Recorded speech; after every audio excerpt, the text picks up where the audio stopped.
నమస్తే ప్రజలకు, ప్రభుత్వాలకు.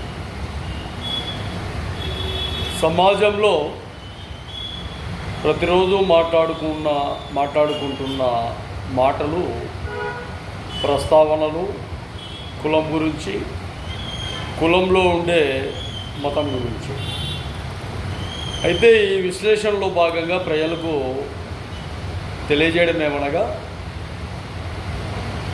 ఈ ప్రపంచంలో మనిషి పుట్టుక ఏ విధంగా కొన్ని కోట్ల లక్షల సంవత్సరాల నుండి తీసుకుంటే, మొట్టమొదటిగా మనిషి రూపం, తర్వాత కాలక్రమేణా వాళ్ళు దైవాలుగా ఏర్పాటు చేసుకున్న కొన్ని నియమాలు, కొన్ని పద్ధతులు, ఆ విధానంలో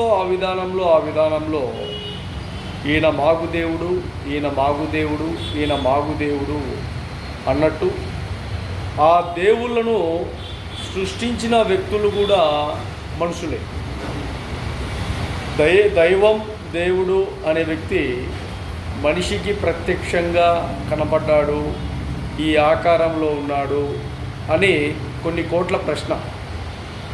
ఈ విధానంలో మనిషి సృష్టించిన ఈ దైవాన్ని ఈరోజు మనం రకరకాలుగా క్రైస్తవులుగా, ఇస్లాంగా, హిందువులుగా, సిక్కులుగా, జైనులుగా, బౌద్ధులుగా, పార్సీలుగా, రకరకాలుగా మతాలుగా ఏర్పాటు చేసుకొని ప్రపంచవ్యాప్తంగా కొన్ని విధాలుగా ఆ దేశ నాగరికత విధానాలతో జీవిస్తారు. ఈ జీవన విధానంలో భాగంగా ఎవరైనా కానీ మొట్టమొదటిగా ఎక్కడైనా కానీ విలువలు ఇవ్వాల్సింది, వాల్యుబుల్ ఇవ్వాల్సింది వ్యక్తికి, మనిషికి. తర్వాత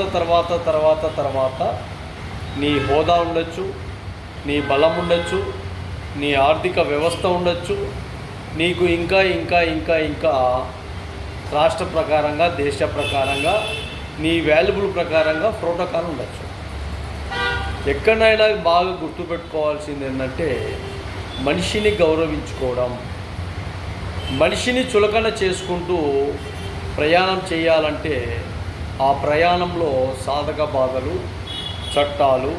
చట్టాలలో రూపకల్పన, ఆ చట్టాలకు సెక్షన్లు, ఆ సెక్షన్లకు రకరకాలుగా శిక్షలు, ఎన్నో విధాలుగా రాష్ట్రంలో కానీ, కేంద్రంలో కానీ, దేశంలో కానీ, వేరే దేశాలలో కానీ చట్ట రూపకల్పన అనేది ఉంది. దీన్ని హద్దులు దాటి ప్రవర్తించే విధంగా లేకుండా ఆ చట్ట ప్రకారంగా బ్రతికే విధానాలతో మనిషి మనుగడ సాగాలని కూడా మహాజన రాష్ట్ర సమితి క్లారిటీగా తెలియజేస్తాం.